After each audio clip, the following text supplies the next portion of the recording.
Money, money, money, money, money, money, money, money, money, money, money, money. Bruh, stop it. Just stop it with that song. Please. Stop it with the song. Change the doggone theme. Change the logo. You're killing me. Sorry. That was just my little rant to start out the show. Welcome to the Money in the Bank 2017 review. I can't stand that this like I know we talk about these pay-per-views and how like they don't care about them anymore and how they don't change stuff. Literally, this is the one where they didn't change anything. I think that was also Donald Trump's theme song when he came out when he was It was. It was. and that always makes me laugh as well when I hear that song. It But was. It's President Trump's theme song. oh yeah, the POTUS man. Yeah. Money in the Bank 2017. It is come and gone. I missed the pre-show match. I am very sorry. I went to I give my mom missed it some money. too. I missed So it so too. I mean you can't blame me. I went to give my mom some money, and Watched it it. probably wasn't that great. Let's be honest. What'd you say? I'm the only one who watched the pre-show match. I'm a What little was the upset pre-show though. I missed match? Zack Ryder's return. I mean, I think that's what I was more upset about. Isn't he still injured? He apparently returned. Oh, okay. It was the Hype Bros versus the Colognes. I was excited for the match too, and then my mom was like, "Can you leave right now as this match starts?" I was like, "But yeah, mom, yeah." but I'll obviously I'm gonna go back and watch it. I probably had time to watch it while we were just kind of. Anyway, Casey, thoughts on the Hype Bros versus the Colognes on the pre-show? Are Um, either of these teams the next tag team champion? no, not even. Nope. I don't know. Like, I haven't been paying attention to like this storyline or whatever. I don't. So I had no idea what was going on. I didn't know Ryder was coming back, but I he didn't did. either. It was an okay match. It wasn't anything special. It was a typical pre-show match, obviously. But I kind of wanted to see some sort of turn, either Ryder turning on Mojo after his injury return, or vice versa, Mojo turning on Ryder. Just because I feel like that would help them out more, having a feud with each other. Um, Especially since they were trying to push Mojo as a singles competitor anyway. Put him in a storyline with Ryder where either Ryder's mad that, yeah, I got injured and you didn't care, you just went on and blah blah blah, or Mojo turns on him because he feels like Ryder, abandoned him because of an injury or whatever. I It's funny. It's funny you say that. Really, I think that it would be more effective if Raleigh turned than Zack Ryder returned Yeah. because I don't think the crowd would boo Ryder. I think the crowd would boo Raleigh and cheer for Yeah. Ryder. I mean, knowing wrestling crowds, you never know who they're gonna boo, cause somehow they're booing Rockstar Spud for getting beat up with a hammer. He pulled the man's pants He down. didn't mean to, darn it. Um, uh, But other than that, I couldn't care less about this match. I was just kind so of so match of the night yeah, it was match of the night. So by Justin's logic, by Justice. I mean, I think that's what he means when he says, he can't pick outside of his division. I think, that's exactly what he means. but or he likes his scheme of things. I think like both of those mean practically the same thing. But let's jump into the regular show we had, or I guess the main show, regular show. That's actually used to be a show on Cartoon Network, I think. But let's jump into the main show. We started out with the women's Money in the Bank. I did like the video package that started the show off. I thought it was kind of cool. Now I kind of came in like 6 minutes late, but of what I watched the video package, I liked it. I was enjoying it. I liked that it kind of. I love the whole, and I think more so I like the women's one because I love I always like the history video packages. I just think it makes the match and the title feel more prestigious, even though they split the doggone titles and we trying to act like they. Anyway, I I like that though. I did like that, and I like the You know, whole you know, like you know, you know Carmella's jumping gonna in win. really quick. I don't mean to cut you Yeah, off. I'm good. gonna let you get back to it. When you were talking about the video packages, that's one thing WWE does really well is the video packages. I Yeah, think they do a really good job with that. And unfortunately, some of the other things have been carried over. But you can carry on, DJ. I'm sorry about that. Oh no, you're good, man. If you have a point and you think you're gonna forget it, feel free to throw it in because I know I do the same thing. Yeah. The one thing I did like about this video package too at the end is kind of how they kind of ended with everyone's names, kind of like I'm gonna win, Carmella, Tamina, Natalia. Anyway, we had the The way women's you did Money that, in it the Bank, sounded the like first it's a ever. Wonder Twin. I was kind of upset that they started the show with this, but then again, I think it did kind of tease the cash in later. So I didn't really know how to feel about it. Like at first, I was kind of like, I don't like that they're starting the show with this just because like it's supposed to be this big thing. But I don't know. It was a good match though. I liked it. I love the freaking body slam that I think it was Natalia did on the ladder. I was like, oh That was no, intense. no, Natalia, no. And I like Carmella going to the other side when I think it was Charlotte was climbing up after her. I thought that was a really smart move, especially considering she really hasn't been in a ladder match. So I like kind of she, Have film any of study or these something. girls been in a ladder match? I don't know. Not in WWE, obviously, but I don't know. I Becky don't Lynch. think. I could see Becky Lynch being in one. Maybe Natalia. I'm not sure. No, Yeah. Never. I don't know. Natalia's been around for so long now. It's just. But I'll tell you who has the experience edge though. James Ellsworth. He's been in one. So I think right. he had the experience edge coming into this match. But this is a good match though. I really enjoyed it. I like the ending with James Ellsworth going up. I kind of had a feeling he was gonna do it, but I think he was robbed. I'm gonna be honest. I think James Ellsworth was robbed of his opportunity to be Miss Money in the Bank. He grabbed the briefcase on it. He deserves everything that's in it. He deserves the contract. He deserves the challenge for the title. All of it. Eric Young did it back in the day. So dang on it, James Ellsworth. Hey, Harvey Whippleman did it too. He won the women's championship. I mean, dang on it, Santina. Anyway. Yeah, that's right. That's right. Casey, you got any thoughts on the first ever women's Money in the Bank match? Ever? I got that from the Outcast song. Yeah, that's what I was thinking. Love Outcast. This wasn't a bad match.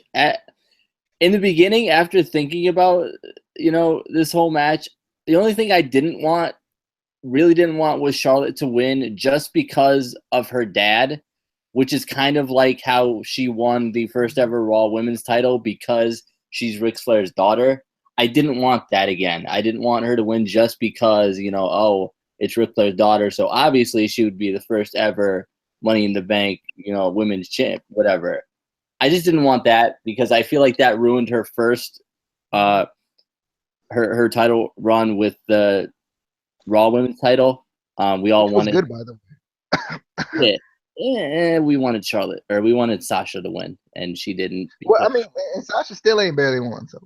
Sasha only kept the belt for what, combined 3 weeks, 3.5 weeks. She kept the belt until the next night. Yeah, then she loses at the pay-per-view. Yeah, but yeah, I don't know about that. The beginning of this match, I think, was the biggest push Tamina has ever had in her career. I wish that was a joke, but it's true. But I was definitely interested in seeing how these women would do in a ladder match, what kind of bumps they would take, just because other than possibly Becky, she may have been in a ladder match in the Indies when she was in the Indies, but I don't think any of these. I know obviously Tamina, Carmella, Charlotte hasn't. I don't think Natty has ever been in a ladder match. So I was just kind of wondering how far they would take it, if there would be any big spots. There really weren't. Charlotte tried to spear Tamina through the ropes and just failed just terribly. She no Big E. I'm just saying. Even though Big E almost dies every time. He frightens me when he does that. I think he's gonna break his neck. I mean, that's a lot of man coming at you and Yeah, going at the ground. At the, that's a like, big fella. That's a big dude coming towards Right. you and coming out full speed ahead through those rooms. Yeah, but I did expect to see a moonsault off the ladder, but we didn't see that. yeah, but with how many times Carmella was able to get to the top of the ladder, I really started to think she wasn't gonna win. I was like, it's just too easy. She's not gonna win. But then James Ellsworth, he saves the day. as usual, But and everyone's all upset about this, and I'm like, I get why you're upset because it should have been one of the women that actually took it down. But that brings up Carmella's heel heat that much more. Oh yeah. Like that helps her so much more than if she got it herself. I mean, we were pretty sure she was gonna win anyway, but this just helps her heel because I mean she was a good heel, but I felt like she was kind of a blah heel. Like I liked her, but I felt like she wasn't really doing anything except for the stuff with Delta. But I'm definitely that stuff she was doing with Nikki Bella. Remember how good that? Oh yeah, that was thoughts on the match, DJ. Brandon, you got any thoughts on the match? I mean, he had to dip out of that quick once I brought up the Nikki Bella. Brandon, got any thoughts? Well, I was right that Carmella was going to win the Money in the Bank, and she nearly cashed it in later in the show, but more on that later. But yeah, I actually liked it. It was good for what it was. I agree with. I definitely did not want to see Charlotte win because Charlotte's won enough. Natty was kind of a dark horse. Tamina, I knew she didn't have a chance in hell of winning that thing. And, Carmella was the one who made sense. Really, Money in the Bank is a heel program. I think it's a heel prop. It works better with a heel. It doesn't work good. I don't think it works as well with a babyface because it makes the babyface look weak. And I just think that unless he calls a shot like RVD did in 2006, where he fought Cena in Hammerstein Ballroom. But that being said, I think that it was the right decision. I wasn't a fan of Ellsworth actually going up and getting the briefcase, but I laughed when he dropped the briefcase down to Carmella. I thought she wasn't going to catch it. I was like scared it was going to hit her in the face. So I thought Ellsworth was actually going to take the briefcase and run off. Because that would have been hilarious. I would have laughed my tail off if that would have happened. That happened before in in a ladder match or something, didn't it? Yeah, I think so. I think that's happened before. I might be thinking too about Feast or Fired when Bella Sky got the briefcase and then. Oh God, the Feast or Fired. Those kind of run together.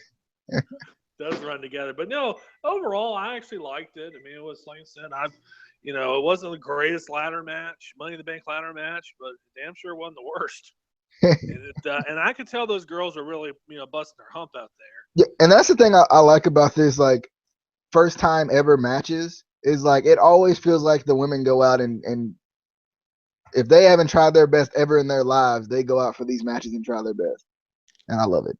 Yeah, I love it. I think that they really have a lot of tenacity and a lot of heart and have great work ethic. And when I really have to say this has been a fun last 2 years, seeing the women get a good shot in the arm and actually have a main event on a pay-per-view. Yeah, that's a big deal. And it's just cool to see it. And it's cool to see some talented women wrestlers. And it's nice to actually say wrestlers or women again instead of saying divas, because I always thought divas was a derogatory term.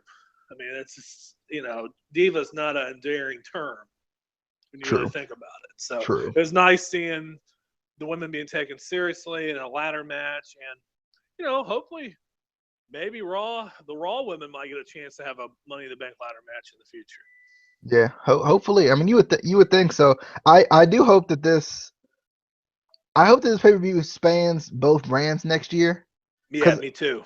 I don't mind it being just on SmackDown, but I think, like Casey has said multiple times, and he said off camera, you should get back to the Raw versus SmackDown aspect in some forms. Like, I get it, you want to, it's kind of Raw vs. SmackDown as far as like which shows are better. But speaking of that, whatever happened to the Raw pay-per-view SmackDown, Casey? Your fault. Anyway, we going season 2 coming soon. Like, who do you sign? Yeah. Like, who do you sign? Season 2 is coming. It's coming. It's coming soon, like Nia Jax, bro. Like it's coming like Emelina. Oh God, we'll all be old and gray by the time that happens. So you mean Lana? Anyway, it's gonna come back once and then not again. It's almost like Kazarni. It's almost like he shows up and then he never shows up again. No, that is number one on my obscure references on the obscure wrestling references on this show. Be here all week, but yeah, like I said, it was a pretty good opener. I thought I did say, if I'm not mistaken, on Wednesday, I thought this was going to be the opener. Well, I think you said that too. I do think if they don't do like a dual brand Money in the Bank, they should at least bring something similar or that can compete for Raw. Like somebody was saying on a video I was watching, they should bring back King of the Ring to kind of compete with Money in the Bank. Yeah. Because then you could have a Queen of the Ring. The Queen of the Ring. You could have that. If they'd actually book it right. What's that? Yeah, that's right. And King of the Rings have been a big wet fart the last couple of, ever since they did away with the pay-per-view, they've had King of the Rings and they've kind of squandered. They had King Barrett and King Sheamus. Well, it's kind of like one of those things when we talk about with the mid-card titles. Like, there's no push afterwards. Yeah. I mean, because I think the biggest example I have of like with the mid-card titles is Rusev, when he was one of the best mid-card champions and never even got an opportunity at the world title. And like it's similar with the King of the Ring, where like King Barrett, supposed to be that next guy, but then they never push him to be that next guy. Well, a great example of that, King of the Ring. Speaking of King of the Rings, I forgot about this. When William Regal won King of the Ring in 2008, he was set for a big push towards the World Championship, and he got suspended almost immediately after he won King of the Ring, and it derailed any opportunity he had of having a chance to win the championship. He was supposed to feud with CM Punk for the World Championship at SummerSlam. Instead, we had JBL instead. So, William Regal had an opportunity, and I feel like and then when they got Sheamus, it felt like they just wanted to put him in a crown and cape and look like a moron. I mean, and now look at him. He looks like a big warthog. But the thing is now, I don't know. Like some of these things I feel like are just props. And it is a shame. It is a shame they don't have something like that. I just, I wish they had something for the Raw women to do, because I feel like right now the Raw women are more talented than the SmackDown women. I think the problem with the major problem with the last couple times they did the King of the Ring, and it's a simple fix is, and DJ says this all the time, and I can't believe I'm agreeing with him. Wow. They need to tell us how important it is. Show us how important it is. That's literally how simple it is. Bring it back and build it. And this is the most important thing in the world. This is King of the Ring. Show all the great King of the Rings of the past, and make it feel like actually means something. I mean, that's how so many guys got their start. Well, the thing is, like, I always felt this way about wrestling. I know wrestling is not a sport, but there's one thing. I love the NCAA tournament. The NCAA basketball tournament, I think, is the best playoff tournament there is. I love it. And I love when WWE or wrestling in general uses a tournament. I think it's fun. I think it's fun to see, even though obviously everything's predetermined and everything. But I just like seeing tournaments in wrestling, and I think you don't see enough of those. And I feel like when that happens, I don't feel like they take it seriously. Yeah. Well, that's what I've been saying for a while is they need to, and yeah, they had like the UK tournament and that stuff, but they need to bring more tournaments back. Well, what did they do with those tournaments though? Like those tournaments were really good, but then Yes. afterwards they did nothing with them. Yeah, Yeah. Cruiserweight tournament, UK tournament, great stuff. We'll see what happens with the Mae Young Classic. We'll see what happens there. But I'm sure that's probably going to be great too, and then they're just going to sure. drop it off.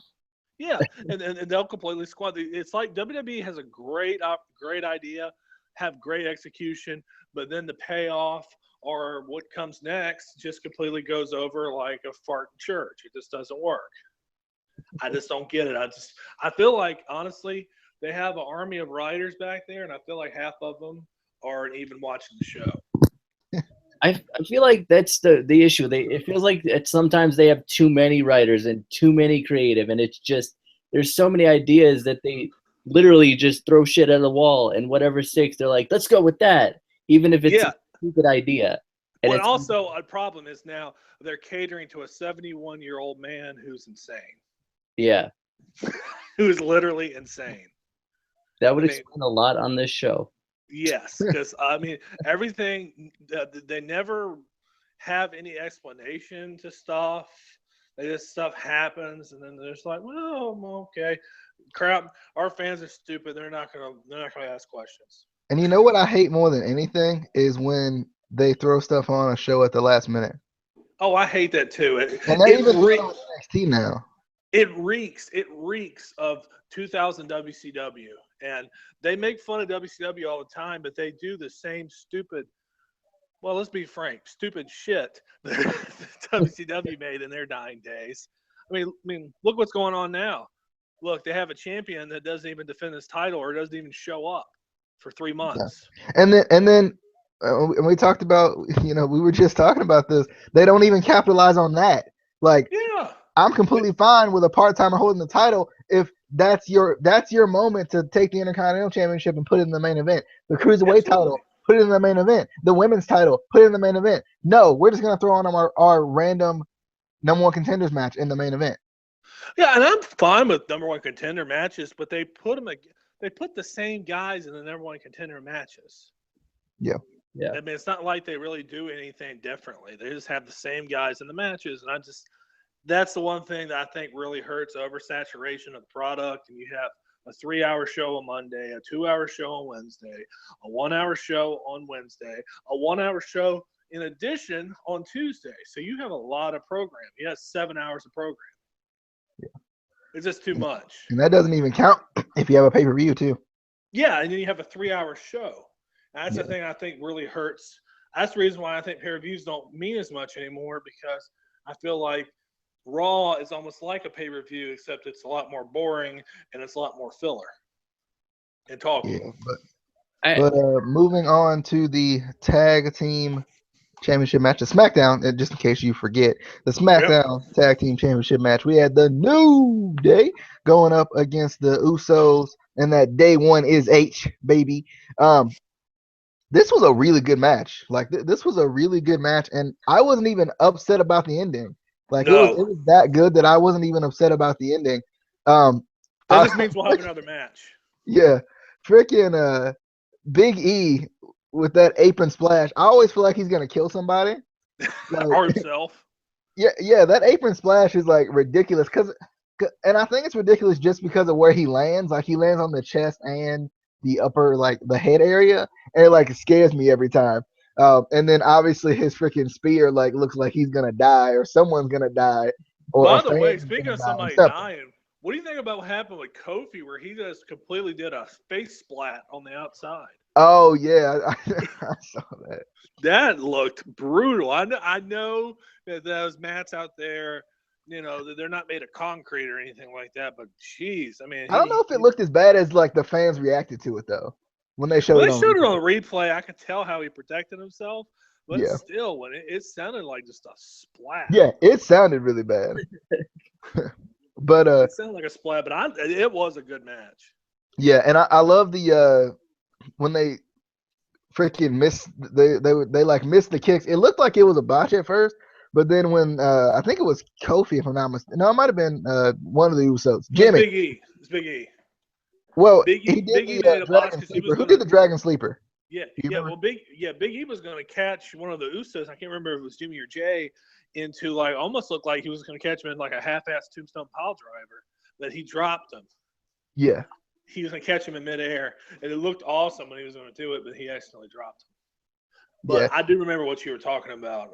Yeah, and I like the like it was like a Dragon Sleeper, kind of inverted Dragon Sleeper, I guess. I like never that. seen them do that. Yeah, I know. And then I love the tag team psychology in this match too, with the pin breakups. It feels like we haven't seen that enough on the main roster. Like you see it so much on NXT, where the tag team psychology is so good, especially when it comes to breaking up moves. Oh yeah. And, yeah, and I was really impressed by kind of the timing of breaking up moves in this match. Like sometimes it feels like the timing's kind of off on the main roster, but like this match was really good. Like I really enjoyed this match. I like the only thing that didn't make sense to me, and it may just be me thinking too much into this, is I didn't like that the New Day weren't smart enough to at least try to chase the Usos and not get the count out. Because being that the New Day have been champions before, you would think they would get that a count out is going to come. Yeah, championship's advantage. Yeah, like I for some reason I just felt like they should have known that should have been something they knew. But I don't know, maybe that's just me. But setting up a match for SummerSlam. Yeah, it was definitely a good match though, and I didn't mind the ending. I thought it was a good match. I mean, it possibly could have been match of the night. It was a really good match. And I'm excited for the match at SummerSlam. I'm excited the New Day didn't win because I do like the Usos as champions. And I mean, I'm just a fan of that day one is H, man. That's how you got to be. But Casey, thoughts on? Well, I guess we're gonna go Casey and Brandon, and I shall return in a second. Yeah. You know, the Usos are a team that, first of all, I'll say that when DJ comes back. I'll say that part when DJ comes back because he'll get a kick out of that. But they really confuse me because they're heels, but at the same time, there's times where they'll play to the fans like faces, and I'm like, are you guys heels or what? Like, what is going on? I'm so confused. Also, and I've complained about this in the past, but when I complained about this before was when Xavier was legitimately injured. But why is it always Kofi and Big E in title matches? Why can't Xavier Woods compete for the titles or defend the titles? Well, it's kind of like the old Freebird rule. It's almost like how maybe like Jimmy and Michael would be in the ring, and then Terry Gordy would be on the outside, or maybe a lot of times like maybe Michael P.S. Hayes would be on the outside, and then Jimmy and Terry would be on the inside. So it's that old Freebird rule where it seems like Xavier's more the manager than he is the wrestler. Yeah. Which just, I don't know, it kind of sucks because I like Xavier and I feel like we don't see him as much. But Xavier's good. Yeah. I like Xavier. I don't know. This was a pretty good match. I didn't have a problem with the Carmella heel tactics before. I just didn't like the intentionally getting counted out. I get what they were doing, but I would have rather them intentionally get disqualified than, and get counted out. I don't know. I feel like that would build up even more heat and kind of, make New Day even want another match even more. Even though this obviously is making them still want the titles, but I just don't like the, intentionally getting yourself counted out. I feel like that goes towards the cowardly heel tactics, which WWE does way too much. They don't have heels like they used to, who weren't always cowards and would intentionally get disqualified or intentionally attack somebody. It's always the cowardly heel anymore, and I just get bored with that. Did it make sense considering like how competitive this match was? Like for some reason, to me, it felt like it didn't make sense that they got intentionally counted out because it felt like not that they were necessarily in the driver's seat, but like they were It was right pretty there on the even. cusp of winning. It's pretty Yeah, even. it was Felt pretty like almost a even, so I feel like stalemate. it wasn't needed. Also, just in case anybody didn't know, the Usos do smell real good. You know, it's the. This man so much. All right, Oh man. Brandon, But you got any thoughts on yeah, I really liked specifically it. the Usos smelling good part? You know, specifically. Well, I wouldn't know anything about that, but this was my favorite match of the night. This is the match I said I thought was going to be the best match of the night. I liked it a lot. I actually wasn't a I'm not a huge fan of count out victories or intentional countouts, but in this case, I actually think it was a good idea because I think it continues. It makes New Day. New Day's like we had these guys on the ropes. I said we had these guys, and if they wouldn't have got themselves counted out like a bunch of cowards, we would have won the belts. And I think that continues that story, and I think it continues it on into the next SmackDown pay-per-view, which I believe is Battleground. I believe that'll be in July. It's either going to be a Battleground or maybe they might hold off and do it at SummerSlam.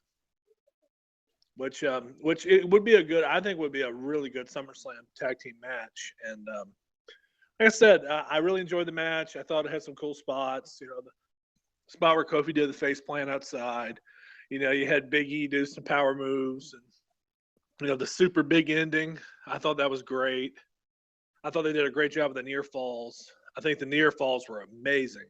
Was one that looked like it was 1, 2, 3.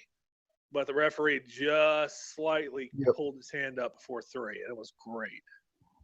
It was like a 2 7/8. It was awesome. I loved it. I think it was great. Whoever put that match together backstage, whoever the agent was, they did awesome. They did a great job. Both teams really brought it. I think Usos are hitting their stride right now. I think they're one of the best tag teams in the WWE on the main roster right now. Especially, definitely the best on SmackDown. And no, you can't say that. They're Samoan, so we gotta hate them. Hey, you know what? They embraced. They were getting tepid reactions, and they went heel. Unlike a certain other Samoan. Unlike a certain other Samoan. But that's a subject for another time. Agreed. That being said, yeah, that's a subject for another time. Honestly, we could probably talk about that for the next probably about 2 hours. But true, and we just don't need to do that. No, it's no use. We might as well be yelling at a tree. I mean, it's not going to happen unless Roman Reigns, unless people just don't show up to the shows. If their house shows look like they have bomb scares, or the Raws have a lot of people, a lot of empty seats, then he might consider it. Might consider turning them heel. But like I said, that is the story for another day and another show. So, like I said, getting back to the match, I think that was the best match on the show. I loved it. Great tag team wrestling. I was a fan. I think I honestly, in that match when it ended, I was like, man, those Usos got lucky. I said, I can't wait to see these guys fight again. Agreed. Yeah. Real quick, big shout out to a couple of marks at ACM. Sorry, at ACM Wrestling. Easy for you to say. I know, right? Casey, you should have said it, darn it. Shout out to them. I'm going to say it one more time because I kind of suck at words. At ACM Wrestling. Shout out to them. They have their own podcast as well, and they're shouting us out on Twitter. Anybody who shouts us out, we shout you out, baby. We shout you out. Anyway, let's move on. Real quick, before we move on, there was a couple of segments, the interviews that you didn't write down, but the interview with Dasha and Lana.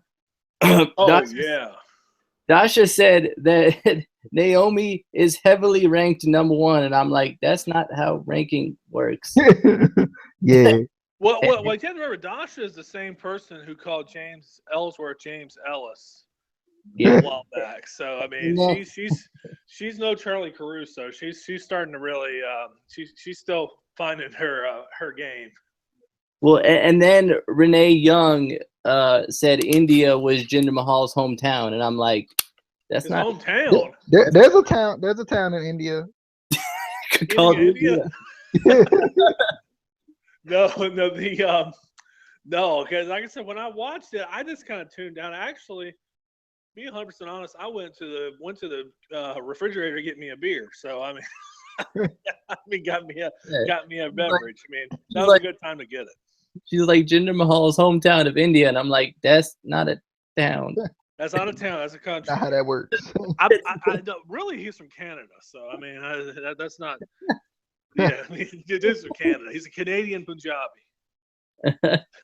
So it's the town of India, Canada. Okay, I get it. Okay. India, Canada. That's right. I think, 50 miles south of Toronto. if I'm not mistaken, I think we had the Fashion Vice, if I'm not mistaken. Yes. Okay. I thought this was hilarious. That was after the women's championship match. Was it after it? Okay, we'll do the women's championship match first. I didn't write notes for the women's championship match because it, man, not that it wasn't kind of bad, but it wasn't great. It was terrible.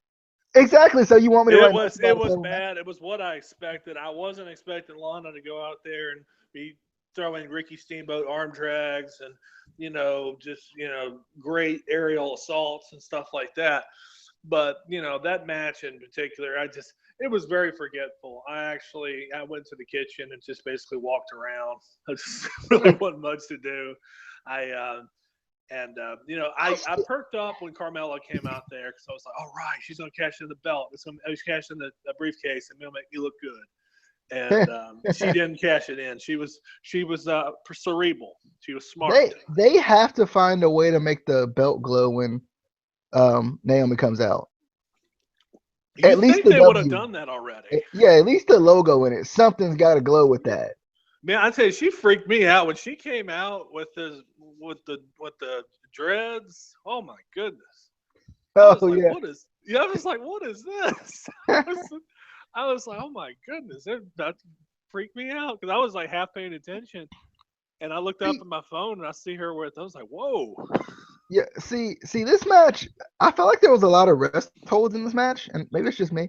And I felt like Lana was a combination of freaking obviously Emelina, but also Eva Marie.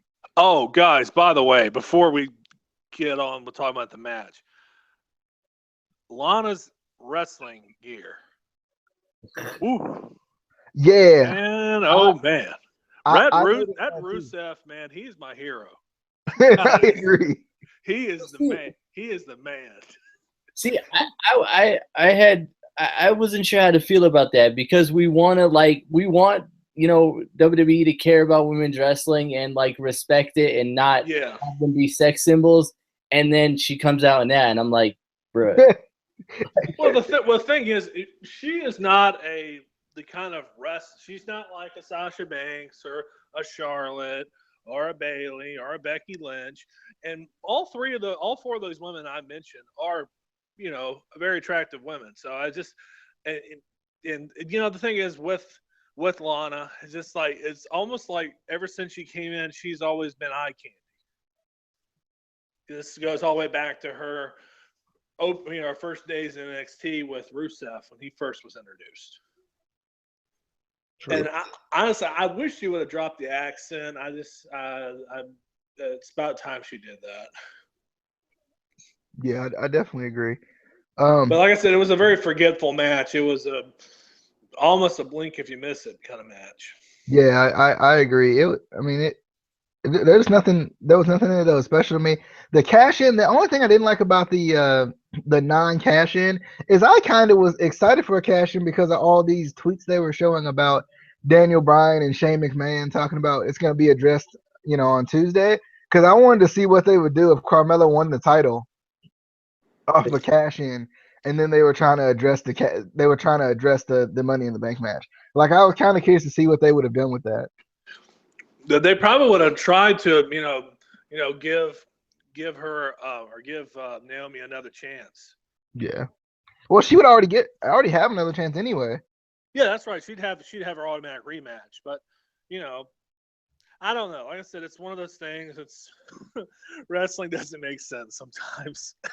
Sometimes I don't think they even keep up with their own rules. I mean, I don't know. Sometimes I feel they don't keep up with their own rules. Why the hell should we care? I mean, they change them like all the time.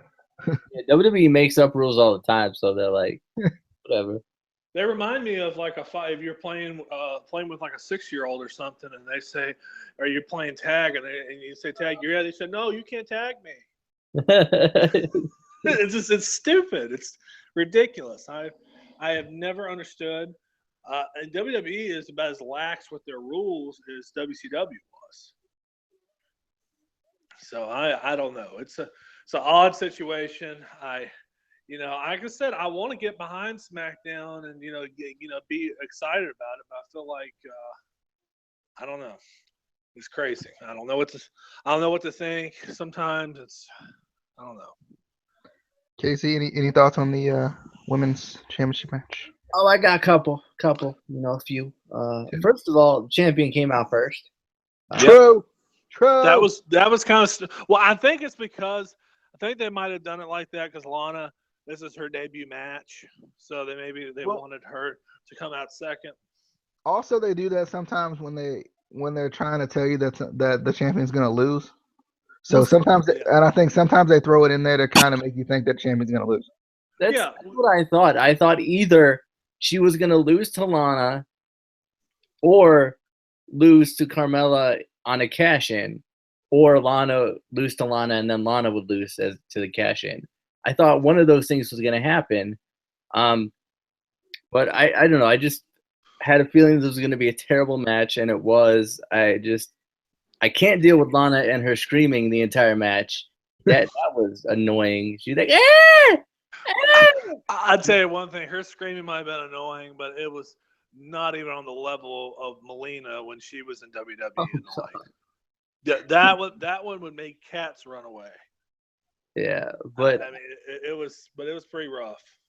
I just was not impressed with Lana at all.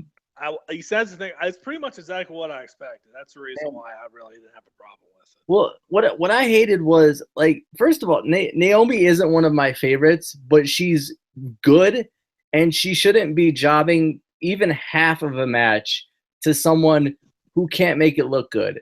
Yeah. Like, she was jobbing to Lana like half of this match, but it didn't look good at all. And to me, that didn't make any sense because Lana has only wrestled one match. Yeah. Why would she be jobbing to her anyway? Like, yeah, Lana's wrestled one match. So Lana is basically a blonde version of Eva Marie, except I think she's more talented than Eva Marie. Yeah. Eva Marie couldn't talk. Oh, she couldn't do a lot of things. Like, couldn't talk, she couldn't walk, she couldn't do anything. But she could get booed, and that's the most important thing. She got a reaction. And she did make a reaction. She could do wardrobe malfunctions. That's one thing she could do. And be. Is she still on vacation? Apparently, she's gone. Yeah, gone completely. But I don't know. I wanted to cash in, and I was saying before, I think Naomi no-sold the match too much. I mean, like I said, she was at least selling her leg during the match. As soon as she got the win, she was right up, and I think that killed any possibility of a cash-in right there. Which what I thought was going to happen when that first happened, when she popped back up, and then Carmella and James Ellsworth were heading towards the entranceway. I thought that Naomi was going to turn around, and then Carmella was going to come in and hit her with a briefcase, and then cash it in. Yeah.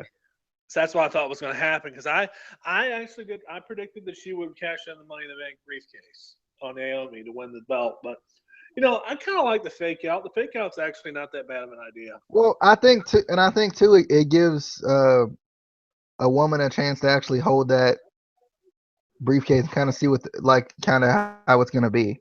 Because the thing is, like an accessory, like a women's wrestler having kind of an accessory or a prop, it kind of might fit better, or it's kind of a cooler visual, especially with a white briefcase, which I actually like the white briefcase.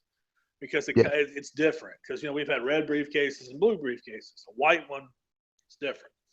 Yeah. And we had gold. Gold. Yep. That's right. The gold one too. I got all about that. But Brandon, did you have any more thoughts, or shall we move on? That is about it. We're gonna move on to the Fashion Vice, which I liked. For some reason, I was singing Rapungi Vice's song while this was happening. I did like it though. It was funny. I like their stuff. Like someone else have to explain the storyline, because I was writing a case note as I was doing this. So I was listening to it, but I didn't necessarily know all the storyline. I just thought it was hilarious how they thought we were not going to know who was in those silhouettes. That cracked me up. Like, I was like, bruh, that's the Ascension. Oh, that was the first thing I said. I said, oh, that's the Road Warriors, whatever, the knockoff of Road Warriors. And the don't stop till you get enough joke had me dying. Had me dying. That and the beat at the end was funny too. Casey, thoughts on the Fashion Vice? I love this. First of all, I loved the phone with property of Paulie. That was so funny. I didn't actually realize that until after the segment was over. I saw it on Twitter, and I was dying. I was like, "Oh God, I remember those days where he had that Zach Morris phone. Yeah, he had that big brick phone where he'd hit people with it when he was with the Dangerous Alliance. That was good. That was good stuff.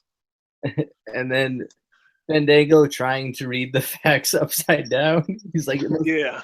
He said, "I believe it's backwards, or I believe it's there." And he said, and he pulled out the videotape. I love when he pulled out he's like, it's a VHS tape, and Fandango's like, is it Coliseum? I'm like, oh, that was good. That was good. It's a Coliseum. I was like, oh, that's pretty clever. That's pretty damn clever. I like that. They need like a show on the network. They need a show on the network, but they need to have alter egos. They need to have their alter egos from the banker and what was Fandango's character on Southpaw Championship Wrestling? Oh, because if they could have them be their like alter egos, oh my God, I would watch the heck out of that show. That would be some good stuff. That was great. What came after that?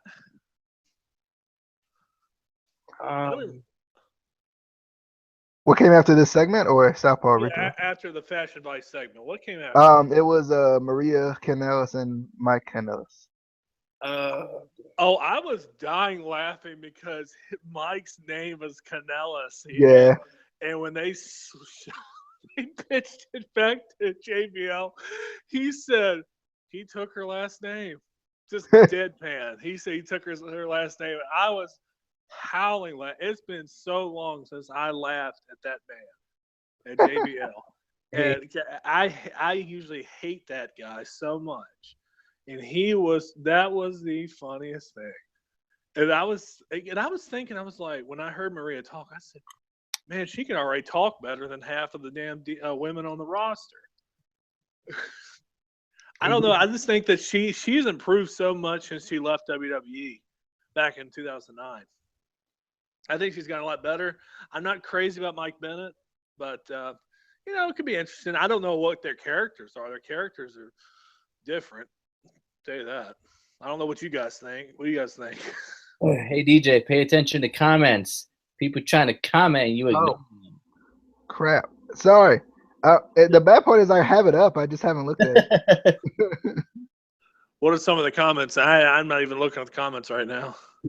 Oh, you don't like us cutting each other off? I think it's Brandon's fault, Sarah. Yeah, it's my fault. It's my fault. Brandon started. We just followed, and you said you like Brandon. So don't you sit there and lie because you don't like his concept.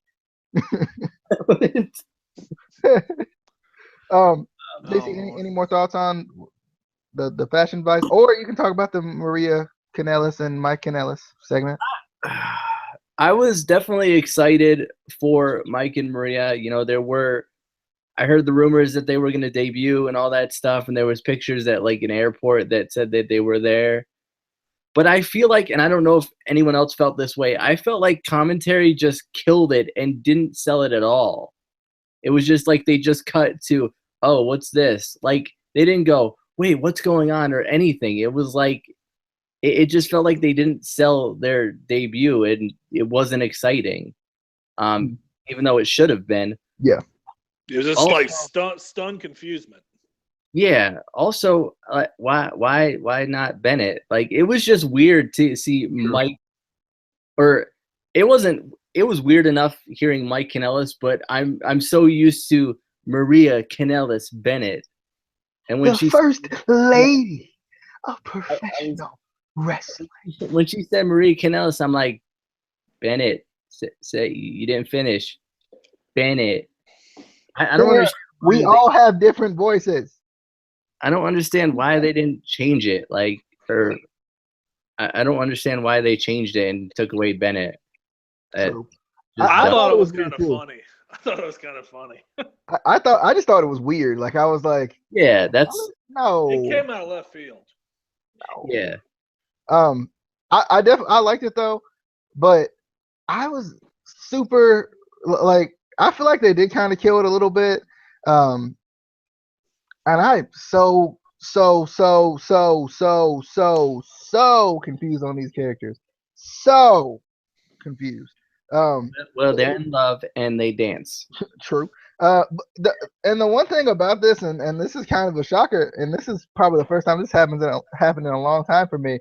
I wasn't expecting this at all, so I was like completely surprised. So that was nice. Like the crowd actually reacted to it. Yeah. The crowd actually cheered when Maria actually introduced herself. Yeah. So I mean, at least the crowd at least they didn't sit on their hands. True. Could have been worse. I mean, we got to get to the match of the night, though. I mean, I'm gonna let you guys know we got to get to the match of the night, baby. The modern day Maharaja. Wait. First of all, someone please explain to me the point of the St. Louis Legends segment. Time filler. Time filler. And they just wanted to introduce Bob Orton and Ric Flair. I was like, why? Like, what? There's no. Because it was gonna pay into the finish where they're gonna have Bob Orton. I thought Bob Orton was gonna get beat up, not just grabbed by the lapel. I don't know. It was like one of those things where basically they were just killing for time and those things, and they were trying to give them a nice little rub. And it's kind of funny. Baron von Raschke looks exactly the same as he did when he wrestled. Yeah. I love Ric Flair getting up and like, don't you do it. Don't you. I thought that was funny too, because I was like, Rick, what you gonna do though? For real though. Like what you gonna do? He's gonna low blow the cameraman. He's gonna poke him in the eye and slap his give him a Flair chop. First off though, my biggest issue is the modern day Maharaja came out first. Biggest issue of the night. I was more mad about this than I was Naomi. That? Why are you surprised about that? Look who he fought. Look where his opponent is from. It don't matter. The champion always comes out last. Dang it. He's the Maharaja. Yeah, he's a Maharaja. He's the Maharaja of the modern day. What? Okay. Say it. Anyway, and I know my people in India, Canada, I know y'all feel the same way. Like, I know y'all feel me, though. People in India, Canada. Boy. But the only thing I don't like about this match in general is, like, and I think this sounds weird from a wrestling perspective, but, like, there's no one to do spots, if that makes sense. Like, I feel like these two wrestlers are two of the same. Like, they're too similar. And, like, it kind of throws everything off for me. Like, I like Jinder Mahal, but I don't feel like he does anything great in the ring. I just like him. I like his character, and I like that I'm surprised that he's champion. And I like saying the modern day Maharaja. I like saying that and trying to spell it with an A or H. I do like I do. That's the only thing I don't like though. Like I just don't like this combination. It doesn't go well to me. It's like oil. It's like oil and water. It just doesn't work. I mean, it's like Yeah, both guys do headlocks, a lot of headlocks. yeah. Well, I mean, And that because at least even if you go back to Roman's a power guy, but at least he can get athletic when he needs to.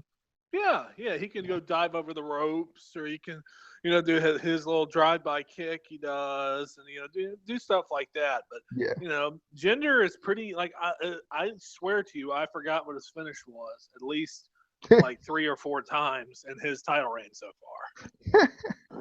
far. But I mean, I didn't think this match was as good as it could have been, but I think that might be just the styles. They're just too similar for this match to work, in my opinion. I just feel like they're too similar. But I mean, I like the way they're pushing Jinder Mahal, and I said this in the predictions. I like the way they're pushing Jinder Mahal as like being this like savior or something. Like because it's funny, he's like this savior of like India, but like the people in America are like, we don't care about this man. So like, but I mean, I like it though. I like, and if you don't like Jinder, it's probably because he talks different and he acts different and he looks different. Okay, that's probably the only reason. What kind of accent were you trying to do there? I was trying to do Jinders, but it didn't work. It worked better in the snap. I sent to Molly. I had no idea. Well, the thing is, they're doing that xenophobia thing where, USA versus foreign heel. It's the oldest stereotype in the book. You mean every feud that Rusev was in? Yes. You mean every feud with a foreigner ever? Well, I mean, it was good. I mean, when you watch this stuff back in the 80s, during the Cold War, it was great. Great. Yeah. When you had Iron Sheik come out there, go, Iron #1 USA. Kapoo. When you have guys, do stuff like that, you wanted to kill them. And you're like, that old Iron Sheik, he's full of crap. I said, somebody kick his ass. And it's one of those things. It just doesn't work anymore. And it's kind of like, who said America is on the decline, and I'm like, I'm just kind of like, he's got a point. But it's just, I don't know. It's like I said, Jinder is not bad. I never really thought Jinder was a bad wrestler. And I have to say one thing. He has got veins coming out of veins now. True. That guy, he is terrifying looking now. I mean, he looks like he could be a champion. Like that's not the issue. Yeah. Oh, he looks like a champion. The guy's built like a horse. The guy's built big. But it's just, I don't know. It's just weird because the guy was basically jobber. I mean, he was a jobber just like the beginning of this year. And he was in a forgettable feud with Rusev back in March. And now he's the world champion. And the modern day Maharaja, baby. Just saying. He is the modern day Maharaja. But the thing is, that match was very forgettable. I mean, it was not a WWE Championship match that I only spots I really remember was Orton just abusing the Singh brothers outside. By the way, for Sarah, that's Brandon. I'm DJ. The other guy's Casey. Hi, Sarah. How you doing, Sarah? Oh, and this guy over here is Bobby Roode. You can't forget about Alicia Fox. I should have sent that to you in a snap as well. But anyway, Casey, thoughts on the match of the night, obviously. First of all, like I said, this match being before the Money in the Bank ladder match didn't help this show at all because it takes away any possibility of a cash-in, which is something that we get so excited for. We usually, when there's 2 Money in the Bank ladder matches, there's at least one cash-in that night. But no, WWE hates us. Because we pay $9.99 a month, which, by the way, I want my $9.99 back, jerks. But I don't know. It wasn't a good championship match. We knew it wasn't going to be a good championship match. And one thing that really didn't make sense to me, and this is just basically WWE's stupid booking logic because they're idiots. Like, it didn't make sense to me that the Singh brothers were trying to get Jinder disqualified, and then they were thrown out. When they could still have stayed out there and still have tried to get him disqualified. Instead, they just get beat up by Randy Orton. I'm like, bro, what? Like, what is the point of them being out there? They're just getting beat up for no reason. Well, the thing I didn't understand this.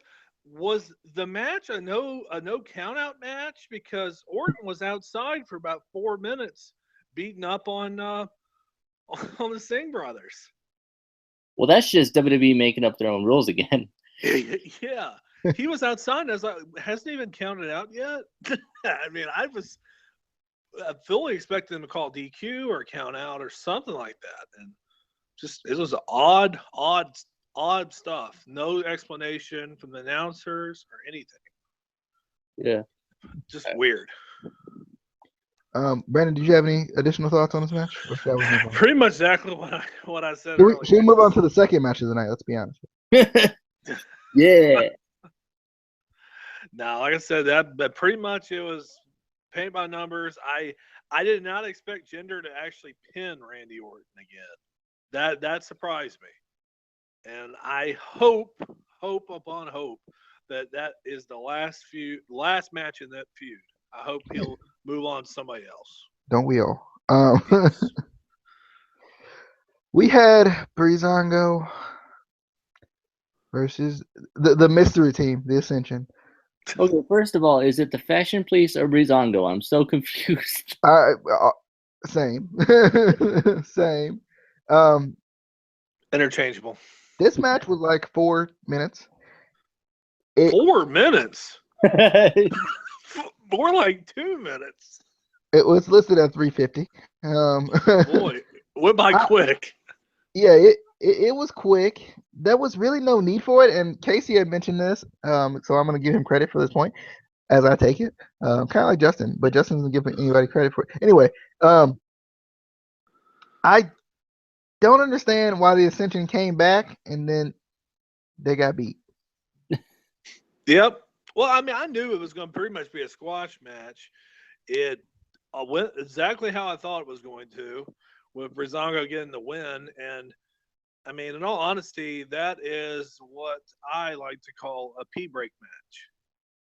You just had your championship match. This is the bridge between the championship match and the Money in the Bank ladder match is the main event. They had to get something, kill some time, so they throw out Breezango and the Ascension. So, yeah, that's pretty much it. Casey, that's all I got. Like, I'm not. Casey, this was 2 of your favorite teams too. You know, I like Breezango though. Yeah. I'm trying to just think of words to describe my thoughts for this. Moving on. I think those are the perfect words. No, we're not done. We are not done.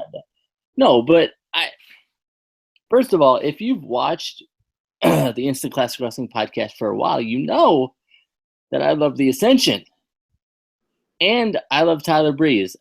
I like Fandango more when he was Johnny Curtis, but whatever. What about the new and improved Fandango? What about him? Nah, but I love both of these teams. But even I realized how much WWE doesn't give a shit anymore by having this after the WWE Championship match. They haven't cared about the Ascension since, God, probably the NXT? 2 weeks after they debuted on the main roster. They didn't care them the second they put that stupid face paint and tried to make them just a carbon copy of Road Warriors. Yeah. Like I've said in the past, their newer face paint I don't have a problem with. I actually kind of like the newer face paint that they've been doing. But they need to book them the way they booked them in NXT. They were so good in NXT. Like, they were the longest reigning NXT tag team champions. Like, and then as soon as Vince got his hands on them, nothing. Have you noticed a pattern there with a lot of the NXT guys that they have when they get to the main roster, they kick their pretty much get their legs cut off from I underneath thought you them. were gonna say that they touched Vince's hand, and that's what happened. No, And they they didn't touch his hand. Vince just doesn't want anything to do with him. He doesn't understand him. I knew he wouldn't understand Tyler Breeze. Yeah. I mean, I know he wouldn't. He doesn't even know what a selfie is. So I'm pretty sure he thinks that's something. He probably thinks that's some form of hand job or something. I don't know. But he. I just don't know. I just everything about, especially Bailey's the main culprit of this whole thing, where it just seems like Vince just has it in for the NXT guys that Triple H really did a good job of protecting and booking well. And like I said, it's not working. Like the Ascension, they've been thrown to the wayside. They've actually gotten on television more since they went to SmackDown, but when they get out there, they just get beat. That's pretty much it. Let's jump into the main event. We had the money. I guess we should climb into the main event. Someone laughed at that. Someone, at least one. I see what you did there, because they had to get into the ring. That's not close. But we had AJ Styles versus Shinsuke Nakamura, barely, versus Dolph Ziggler versus Sami Zayn versus Kevin Owens versus Baron Corbin for the Money in the Bank contract for the WWE Championship. I love Baron Corbin just establishing himself as the main heel. I'm the top heel. Everyone else, shut up. I hate Shinsuke Nakamura. Like I don't actually hate Shinsuke Nakamura. If someone just came in, I'm about ready to say I'm gonna start yelling at you if you say I was saying like that's Baron Corbin saying like, bro, yeah, that's exactly what he's saying. Give me like, and I liked it. Like I like him kind of establish himself as the biggest heel because, in my opinion, this is my opinion. If you take out the top babyface, you the top heel. Yeah, you're the head cheese. You're the top heel. That's why to me, Neville's run as NXT champion was not a tweener run. Anyway, I think Kevin Owens is like the king of the big old bump. Like yes. he always doing something ridiculous in these ladder matches, and it usually involves Sami Zayn. Those two are connected at the hip. Yeah, I think AJ Styles is dead after that slam, that freaking suplex he took on the doggone apron. He got to be dead. Like it's over. What I thought was funny at the beginning of this match. So the referee, like after Baron Corbin attacks Shinsuke Nakamura, the referee's gonna go have a conference call in person, and were they gonna cancel the match? I was like so confused about this. I'm like, so they're just gonna cancel the match now? Like we got all the way to the main event. This is the match we all cared about. They're just gonna be like, you know what? Nah, we're good. Say the hell with it. Let's go on back to the house. I thought that was pretty funny. I felt like it took, and this is just my opinion, but I felt like it took Nakamura way too long to get back into this match. Oh, good God! It was like what, 20 minutes, and then like it was forever. Like I was expecting like a big old like Mick Foley's coming back in off the dang on gurney, getting out the ambulance, destroy. Like I was expecting like some sort of Mick Foley comeback, and I didn't get it. I was a little upset, and it took way too long, especially for a guy like Nakamura who really like. I feel like they kind of have robbed us with Nakamura these first two pay-per-views a little bit, especially this one. Well, at least he hasn't gotten pinned. True. I'll give you that one. He should not be pinned anytime soon on this main roster. Yeah, I know. One thing I don't understand as well is Corbin's going. He's got the ladder. He's got a chance to win. Nakamura comes back. Why didn't Corbin just keep trying to go for the contract? You knew it was going to take Nakamura 3 years to get down to the ring, probably longer than Undertaker's entrance because he's hurt. Yeah, well, it just shows you how stupid the heels are in WWE. They just, you play somebody's music. Yeah, you play somebody's music. It's like Pavlov's dog. I mean, you just see their head pops up. And then they're Same thing happened with freaking Lana. She's like, yeah. What's happening right now? Yeah. It's so stupid. It's one of my biggest pet peeves. I if it was a one-on-one singles match, it would have ended with a roll-up. Within a distraction roll up, my least favorite finish in all of wrestling. Roll ups. Anyway, we share that. And not fruit roll ups. We share that hatred for the roll up. I hate it. I hate you, Chavo. Still, anyway. Damn you, Chavo. One time. He took my title, darn it. We had the Nakamura AJ stare down. Oh, that was great. Vintage. like shout out to Michael Cole, but vintage, bro.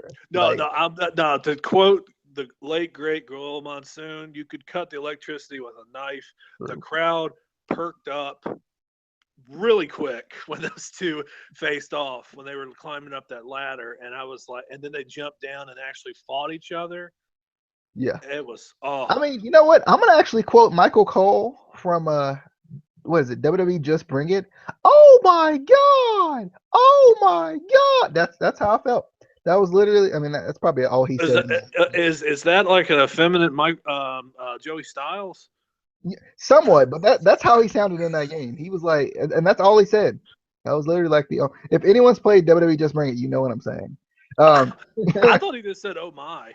I thought he just said, "Oh my," and just I don't know, but that was so cool. That was I was thinking the whole time in my head. I still am thinking this, and this is my prediction for next year's WrestleMania. That is going to be one of your main matches at WrestleMania 34 next year. Nakamura versus AJ Styles. It better freaking be. That the electricity in that crowd, it was absolutely, you could tell, you can look, you can see the crowd getting up on their feet. It was great. It was great. I knew in the back of my mind, I said, as great as this is, these two will not win this match. One of these two will not win this match. And I was right.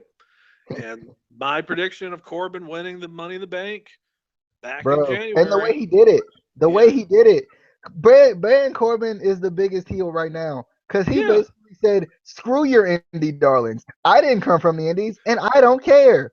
Yeah, bye. He just came here to beat people up. That's exactly what I love it. I love it. I was so excited. Like I was like, he's basically saying, "Screw your indie darlings. I don't care about them. I don't care how hard you work to get here. I was just picked because I played football, and now I'm about to get the title just like that because." Yep, because Vince likes big guys. But that's the story for another day. And it's kind of funny when you think about the participants in this match. You think about people like Nakamura, Styles, Zayn, Owens, Ziggler. People who've been around a while, people who have, the crowd gets into, and then you have Baron Corbin, who half the time the crowd absolutely has no reaction to, and he wins the match. Well, from a consistency standpoint, I think Baron Corbin's been booked the best out of all of these, though. Oh, I love what they're doing with him. I love it because he beats up Zayn, and he gets on commentary, and he's just like, he doesn't care. He just came out there just to beat people up, and he's going to win the championship. And damn anybody who tries to get in his way. That's, like I said, I like that. I like that. I like some confidence. I like seeing somebody like that. Somebody takes charge. Sometimes I don't like his promos because I feel like he's reading off a teleprompter. But I really like him a lot on talk. I don't know if you guys seen him on Talking Smack. Once or twice. He's really good on that show. I really think that he seems like he's more natural. All those guys seem a little more natural on there. Yeah. And you can tell Vince does not watch that show very often. And but like I said, Baron Corbin winning, I think it was the right decision. It was the guy. Like I said, the Money in the Bank briefcase, I think it's a heel thing. It works better with a heel.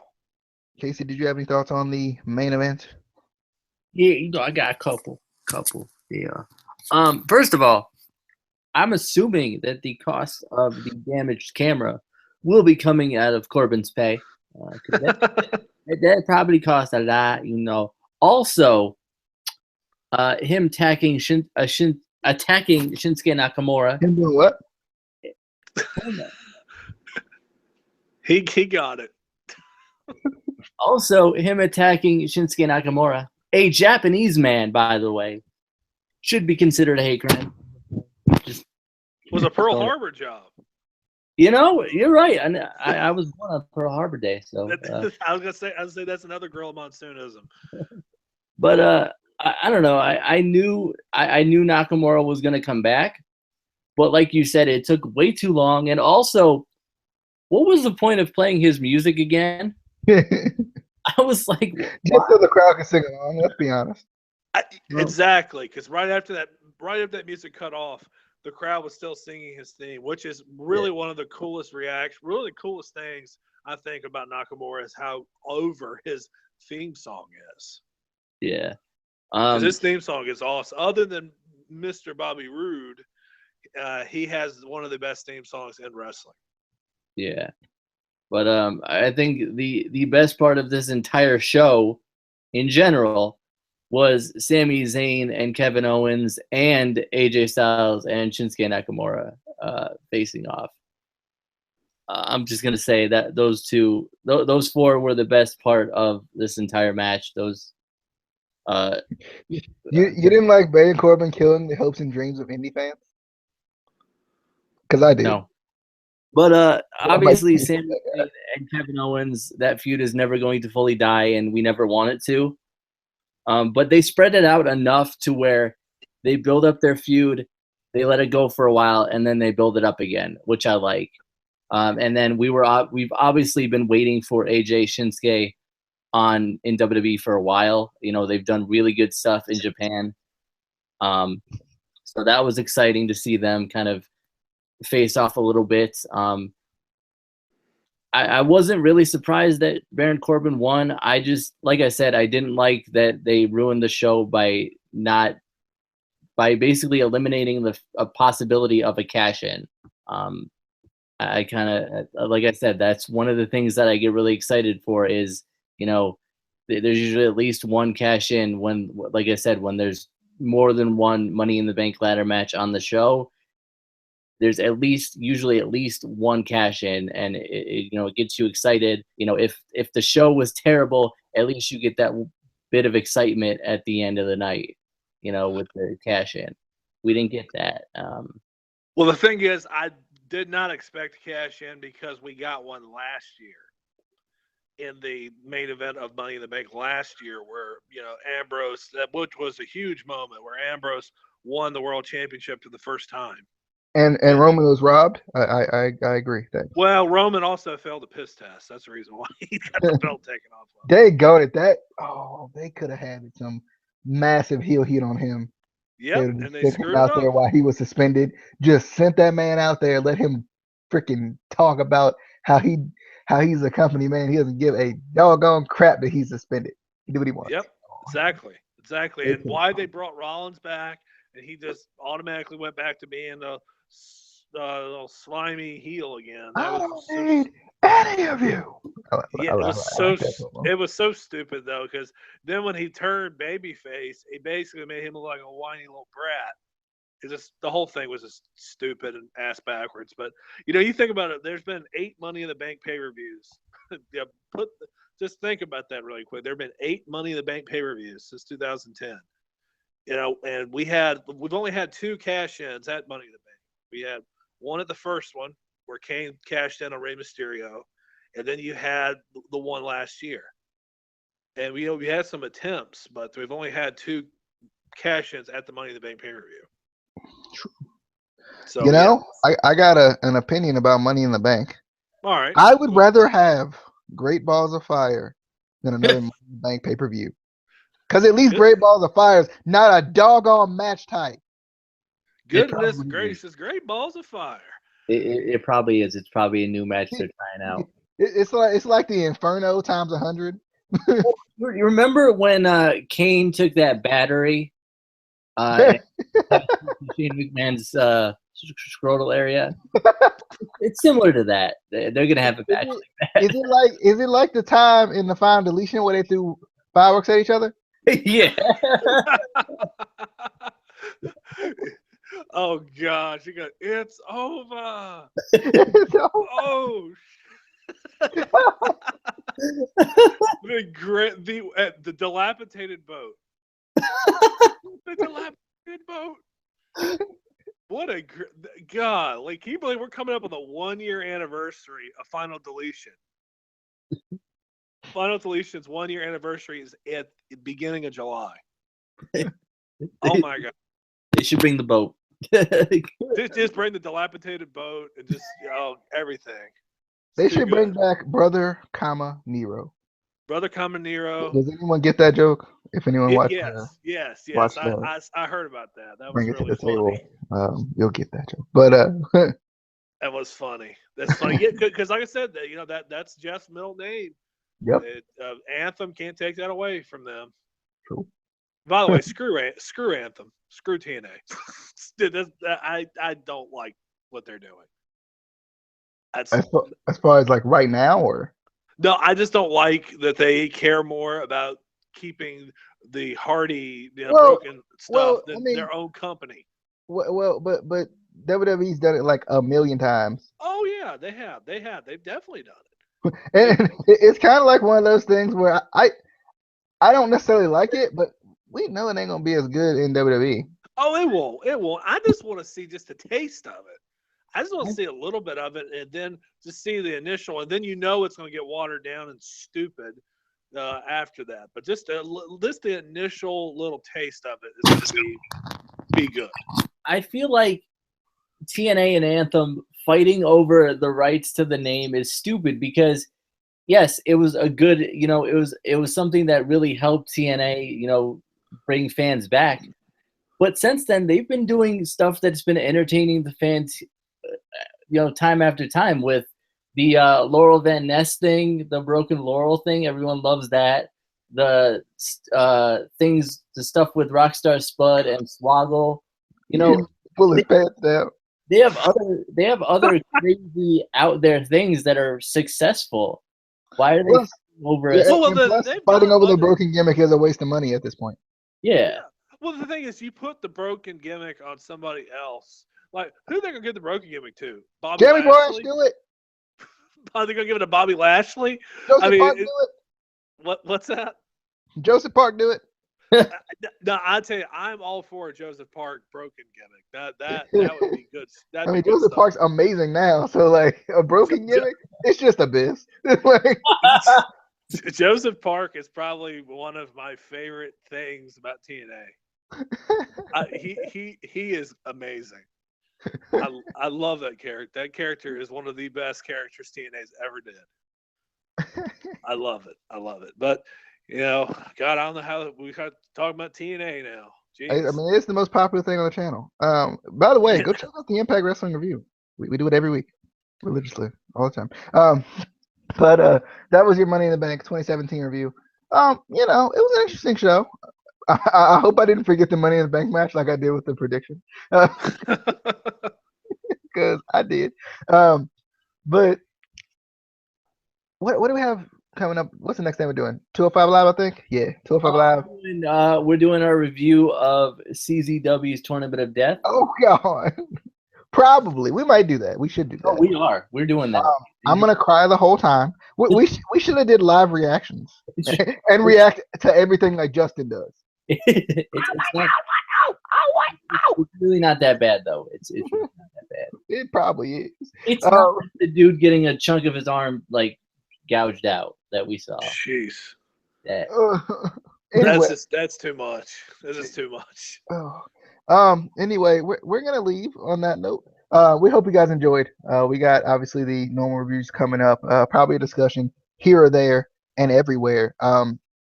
Be sure to hit the subscribe button for us. Follow us on Twitter at ICW_podcast. Be sure to follow Brandon as well at UNCBB78.